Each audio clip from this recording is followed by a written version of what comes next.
నిజ జీవితంలో మనకి ఎన్నో సందర్భాలు ఎదురవుతాయి.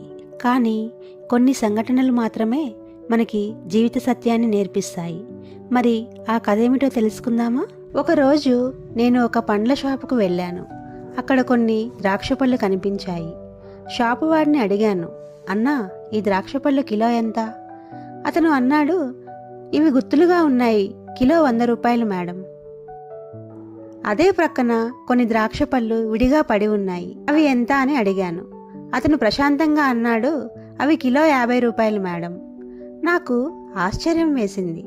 రెండూ బాగానే ఉన్నాయి కదా, తాజాగానే ఉన్నాయి, రుచి కూడా ఒకేలా ఉంటుంది. మరి ఖరీదులో ఎందుకు ఇంత తేడా అని అడిగాను. గుత్తుగా ఉన్నప్పుడే ఆ ద్రాక్ష పళ్ళకి విలువ ఎక్కువ, విడిపోయిన పళ్ళకి ధర కూడా తగ్గిపోతుంది. అప్పుడు నాకు అర్థమైంది, మనుషుల జీవితము అంతే.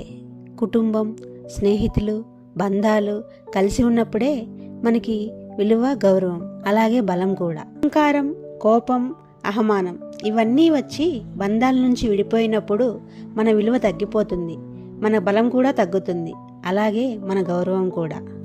గుత్తి నుంచి విడిపోయిన ద్రాక్ష పళ్ళలా మనము సమాజంలో విలువల్ని కోల్పోతాము.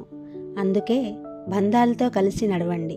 కలిసి ఉంటేనే గౌరవం, కలిసి ఉంటేనే బలం. ఈ కథలో నీతి ఏమిటంటే, బంధాలు మన బలము, విడిపోవడం అనేది మన విలువను తగ్గిస్తుంది. మీకు ఈ చిన్న కథ నచ్చితే ఒక లైక్ చేయండి, మరియు నా ఛానల్కు సబ్స్క్రైబ్ అవ్వండి.